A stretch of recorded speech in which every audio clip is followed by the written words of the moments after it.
So, we'll discuss today the Passover and the days of unleavened bread. And we can always use the information to better understand and to better prepare ourselves. We are about to celebrate the Passover and the days of unleavened bread, an extremely meaningful holy time when our Lord gave his life for mankind and overcame death. He did this that we may also overcome death through him as we live our lives and copy the things that he taught us and instructed us. We will then have life everlasting with himself and our Father.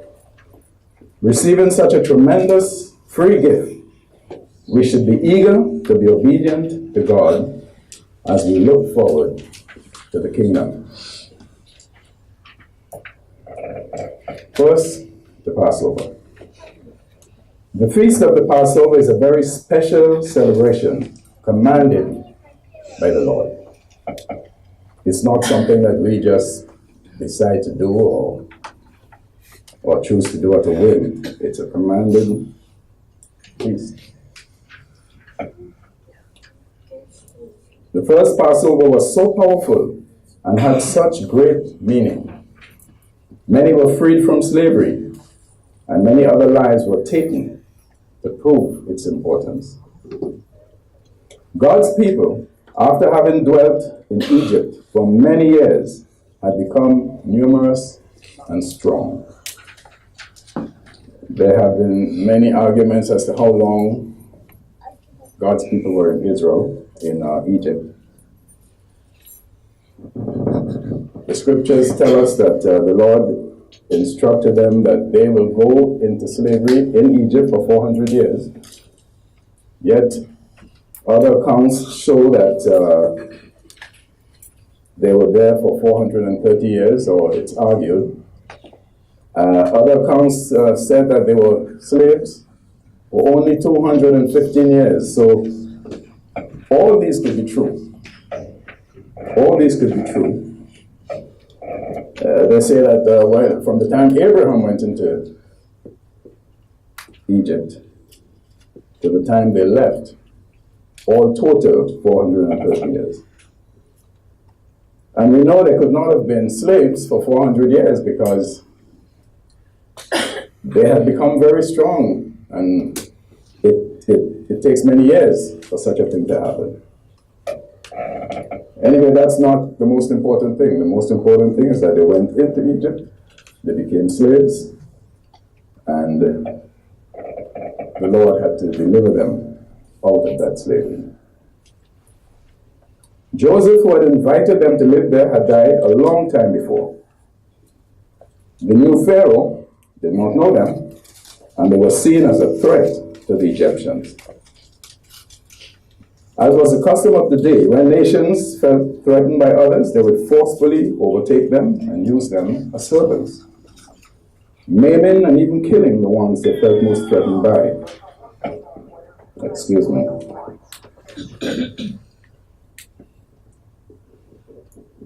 I think this is a little too close. This is exactly what the Egyptians did to the Israelites, who were strangers among them. This little nation, within their nation, was becoming too numerous and too strong because of their blessing from the Lord. They had become quite prosperous over the years, but they had forgotten God. They had become accustomed to the luxuries and practices of Egypt. They forgot the way of life they had practiced and believed in before going to Egypt. They loved the new lifestyle and embraced it. It was a case of worshiping the created things rather than the Creator. For this reason, they lost everything. They spent a total of 430 years in Egypt and were slaves for most of that time.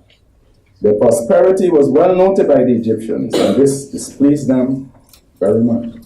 The Egyptians feared that the Israelites, who were growing by leaps and bounds, would become too strong to control if they were not immediately restrained. So they enslaved them and greatly abused them. The Israelites cried out to God for deliverance.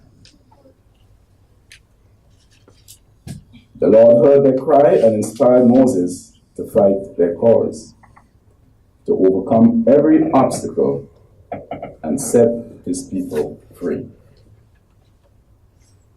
On the night of that first Passover, as the Israelites prepared to leave Egypt, the Lord hardened Pharaoh's heart. He refused to let the Israelites go. So the power of God could be manifested. The Lord hardened his heart even more. The Lord commanded that a sacrificial lamb be offered up for each Israelite home.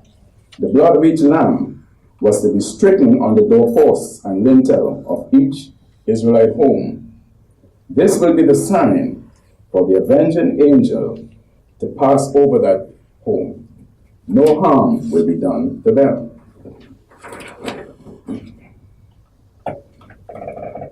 Pharaoh had previously agreed to let the children of Israel go several times before.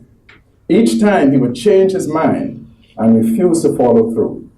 Each time there was a punishment for going back on his word. Still, he would bear the punishment and defied the Lord God. That final punishment for going back on his word cost the Pharaoh and all Egypt the firstborn of every human and every animal that lived in that land. Today we know that the first Passover was a type of the one we keep today. Israel celebrated freedom and deliverance from Egyptian slavery. Today, we celebrate freedom from the slavery of sin and death, which our Lord made possible. Israel offered sacrificial lambs. Our Lord Jesus Christ offered his perfect life and conquered death that we might live.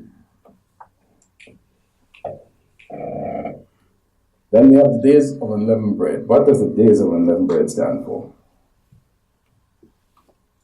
Let us examine the days of unleavened bread and what they stand for. The first celebrated days of unleavened bread shown in the Holy Bible is in Exodus 12, verses 14 to 20. Let's turn there. Exodus 12, 14 through 20.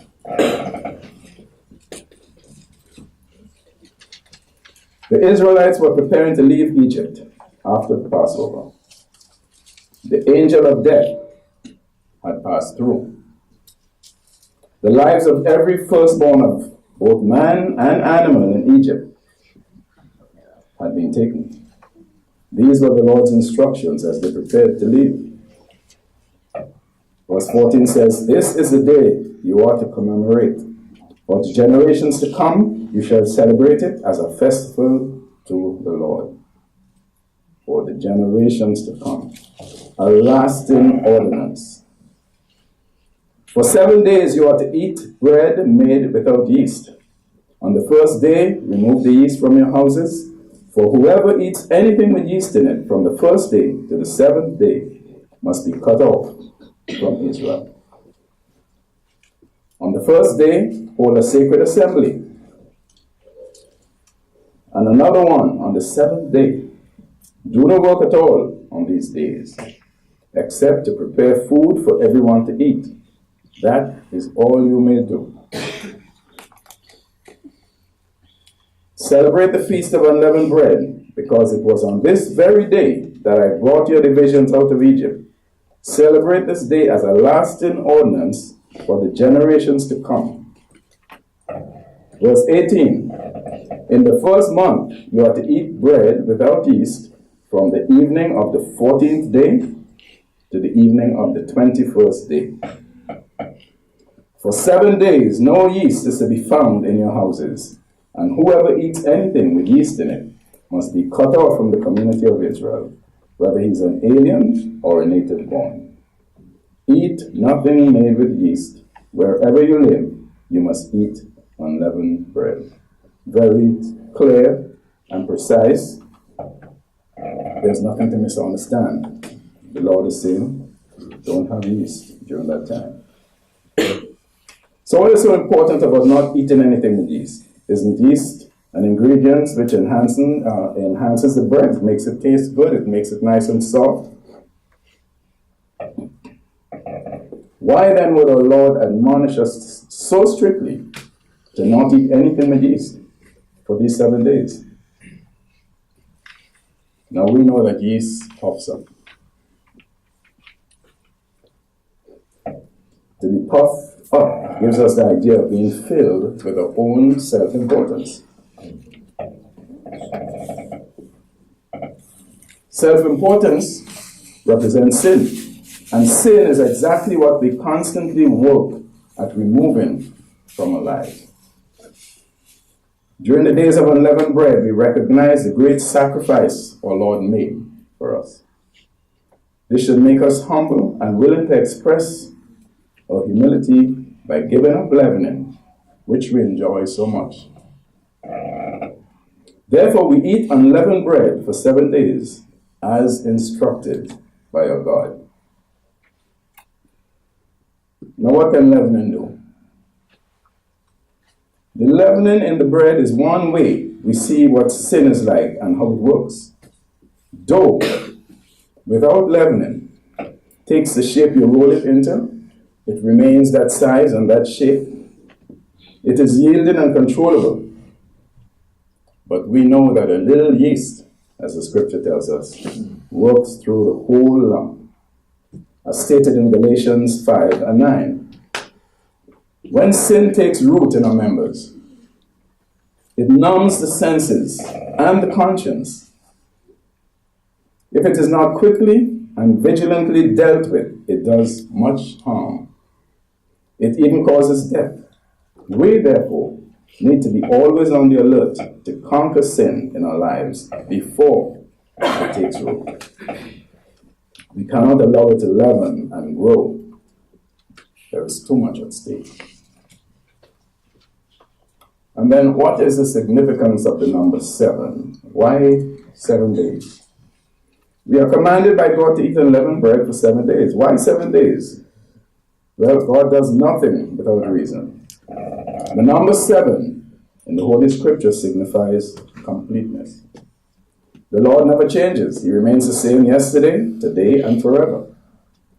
In the same way that he uses the number 7 to mark the ages, the years, and the seasons, or mark the great signs and wonders, he also uses that number to show completeness in all his works.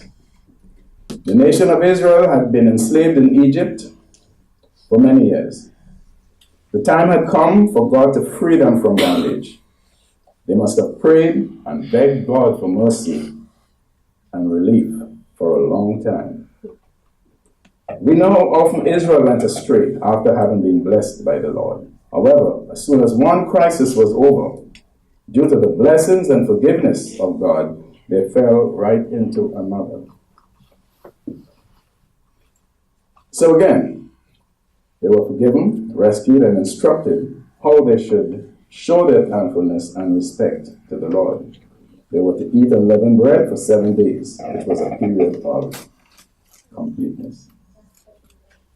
Their sins were forgiven and their slavery was over for that period. So we should share the blessings and celebrate the freedom. We have been given the opportunity to share the blessings and show a thankfulness to God. That we have been chosen and called to celebrate that freedom which they enjoyed at that time of their release.